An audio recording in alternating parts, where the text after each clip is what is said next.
So what in the world is happening to all the freight? Where is it and where did it end up going? So all these layovers, the waiting times, the delays between dispatch, between your pickup and the delivery, what in the world is happening and where is all our freight? Well, in today's video, I'm going to try to put things into perspective for us so we can understand together what in the world is happening in North America. Now, this is not just an American thing. In Canada, the freight rates have plummeted. Same thing as in the US. So let's talk a little bit what's happening. So first of all, we have to blame the decline in containers, okay? The ocean containers. So yes, there's about a 50% drop, 50% drop. So if last year we had 10,000 or 10 billion containers coming into this country, today we have half of that. Now, as you probably know, when the containers come in, they get destuffed or it gets distributed directly to the end user. Now, that all requires transportation. So when you have all these containers not coming in, then that strains the capacity. So there's a lot of capacity and not enough work. Well, when that happens, then these trucking companies, they start fighting over the same freight. Now, when you have trucking companies fighting over the same freight, then you start decreasing rates. One company is willing to do it for less. When the other one finds out the new rates, then they will start doing it for less. And a lot of companies right now are running at losses because you prefer to run a little bit at a loss than to completely shut down your operation. Now, as rates significantly start coming down, you get a lot of people exiting, a lot of bankruptcies all over the place. Canada, US, nonstop, day after day, so many MCs are closing down, so many people are coming out of the industries, insurance policies are being canceled. I talked to the freight factoring companies, I talked to the insurance brokers, I talked to a lot of people in the industry, and so many companies are exiting. Well, as companies are starting to exit, there is a ton of used equipment all over the place. I mean, if you don't believe me, look at my videos that I've done on the Ritchie brothers auctions. Literally, you know, things are selling at about 50% off right now, and if you wait a little bit longer, it might even get to 60 or 70% off. As this mass equipment is coming off of our roads, eventually what happens is the market starts correcting itself. Now, how does it correct itself? So if you have 100 trucks on the road and 30% of them go out of business, now there's only 70 trucks on the road. Now, if there's 70 trucks on the road and there's enough work for 70 trucks, now the rates are going to stabilize. But if 50 trucks go out of business and there's only 50 left, and then there's 70 loads, and guess what? Those freight rates are going to start coming right back up again. Hold on 1 second. Do you have a product, device, app, or technology that can help our North American truck drivers? Well, if you do, you can be a sponsor in one of our next videos. With over 90,000 truck drivers a part of our channel and over 500,000 views monthly, I'd like to bring your product to life. Email us at sponsorship@ettransport.ca. And now back to that video. That is just the ocean containers. I mean, let's talk about the builders and construction. Probably second, third biggest industry in the world is construction, development. I mean, people who have land, a lot of them from what I hear are holding off on developing and building because the cost to build things is extremely expensive also. I mean, the transportation, fuel, interest rates. I mean, interest rates are crippling everybody. I mean, 2 years ago, our interest rates to finance trucks were 3.25%. I mean, now we're pushing on 7. What's happening with these builders? The same thing for them. I mean, when they're building, you know, a project with 3-4 buildings, we're talking about 70, 80, 90 million dollars. These builders are going to be paying, instead of 3.25%, they pay 7, 8%. So they're just holding off on building. So that's really what's happening in the construction world. So the construction has also come down significantly, both in Canada and the US. Now, the food industry, second largest industry in the world is our food industry. What's happening with the food? Well, I know right now with the cost of living significantly increasing, we are starting to pick and choose what we're buying at the supermarkets. I mean, we're not prone to buy all these bags of chips anymore. Like, we're starting to cut down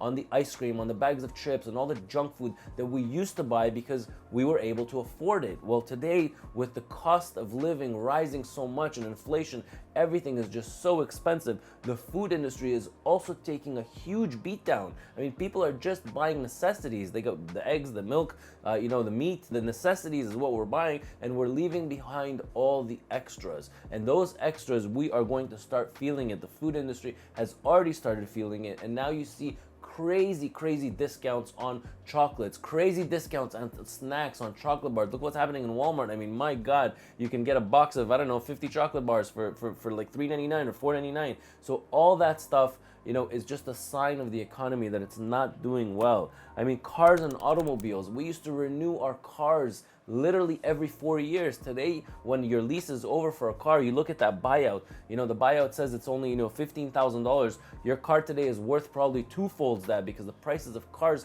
have significantly gone up. So people are holding on to their cars also and buying them out at a record-breaking numbers. Nobody has ever purchased, bought out their leases at the end of the 4-year term, right? So what's happening? The car industry, although it hasn't seen as much, I feel like that is the next place that's going to get hit the hardest. Now, if that gets hit the hardest, you already see Teslas, coming out with discounts on their cars, and a lot of car manufacturing companies are also going to start taking crazy discounts on their cars. Why? Because they won't be able to push it, because the consumers are starting to get a little bit smarter and they're starting to think twice before they spend. All right, people are thinking twice before they spend, okay? So I'll give you a perfect example for me. In my house, I redid my entire basement and I constructed, a 10 by 10 spot that I closed off, and I really wanted a dry sauna in there. Okay, I've been wanting it for a year and a half. I've been going back and forth with 2 producers of these saunas. Now, these saunas, for example, that 10 by 10, the custom made that I want is gonna cost me about $25,000. But I'm holding off on that sauna because with every 6 months that I wait, the 25 becomes 23, that 23 becomes 21. Now they're willing to do it for 19. And I feel like if I hold off even longer, I might be able to get it at 17 or 16. The consumers are starting to become smarter. So this is my perfect example about the sauna. These saunas, they have a lot of lumber that's attached to it. There's a lot of products there, whether it's from China or wherever it is, the heaters, they're coming from. So we consumers are holding off, and that's what's happening with these containers. The consumer is starting to think twice before they spend money. So the last thing I'm going to talk about is the dependence on China, right? So both Canada and the US, they really want to come out of being dependent from China. They really want manufacturing to come back home. Okay, so they're making a really big push, making really big incentives to try to get manufacturing companies to come back into Canada or come back into the US. So that is going to strain logistics even more, or transportation, the trucking companies. Now, we out there, okay, I know that, there's layovers are happening all over the place. Delays between loads are happening all over the place. Waiting times, non-stop waiting times right now at the shipper and the receiver after you get offloaded until you get dispatched. Before, last year this time, you would get your pickup before you did the delivery. Today, there are delays all across the board. I don't care what company you're at. I don't care which division you're at. You're a local driver, highway driver, long haul driver. There are delays all over the place. I hear about it nonstop, and this is across the board with everyone, okay? Why are these layovers starting to happen? Because you have 10, 20 trucks in a certain location. And because my terminal is in Atlanta, Georgia, then I'll take Atlanta as an example. You have 20 drivers in Atlanta, but there are only 10 loads or 12 loads. 12 people get to go home, the 8 get stuck and get laid over till the following day. Sometimes that can happen 2 or 3 days in a row. So drivers are getting extremely frustrated, but it's really not the trucking company's fault. I mean, there is a huge decrease. I would say probably 35% less volume of freight moving from this time to this time last year. All right, now I see that there is a lot of blame happening on freight brokers, that they are the reason to the problem. Let me tell you something, okay? We have a brokers division over here. I can assure you that if you're not giving your customer a competitive price, that customer has another 30 or 40 trucking companies that are hounding that manufacturing company just to give them loads. The profit margins are getting more and more and more slim. I can foresee a lot of brokerage companies that are not asset-based going out of business over the next 6 months. Why? Because as a brokerage out there, you have absolutely nothing to offer this manufacturing plant. And with so much double brokering happening, a lot of these manufacturing plants are pushing away from brokers and more working with asset-based carriers that are going to give them the service themselves. They are afraid of double brokering because at the end of the day, the Bills of Lading Act will stand and that shipper will have to pay twice. Now, the freight brokers are working on all-time low commissions. Sometimes to win the freight, they got to tackle on 3% or 4%. Yes, there are these manufacturing plants that are still paying yesterday's rates, and yes, a broker that is getting paid yesterday's rates can make a big chunk of money in today's world. So yes, I've done videos on this on how to make, a broker that made 35% on a hypothetical situation. These things do happen out there, but I want you to know that the manufacturing plants are smart. They're getting smarter and they are not just throwing out money. Everybody is in a cash crunch. These manufacturing plants are also in a cash crunch. Right, so what can we all do out there in order to survive this? Number one, the lavish lifestyles have got to stop for a short period of time. You really need to save, and cash is king.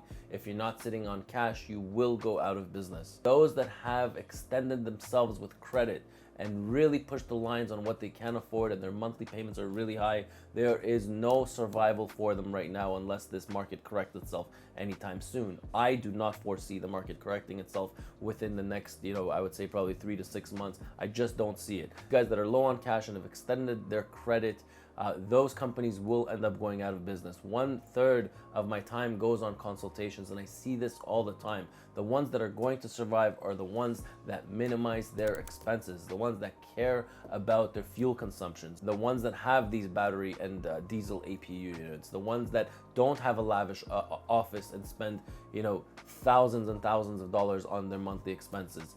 You can run a modest trucking company, and those modest trucking companies are going to survive and make it out those doors. So, if there are 500 trucking companies and 300 survive, well, those 300 are going to benefit tremendously when the market corrects itself. For those that are having a hard time, or for those that want to book a consultation, you're more than welcome to book a consultation with me. I'll be happy to try to help you as best as I can. Again, savings is the key right now. You have to know your cost per mile, and you have to know where you can minimize that cost per mile. Hopefully you learned something from this video. This channel is all about trucking. If you're not subscribed yet, make sure you're subscribed so you can get the latest updates and news on the world of trucking here in North America. I'm Ronen, Ronen, and I'll catch you in my next video.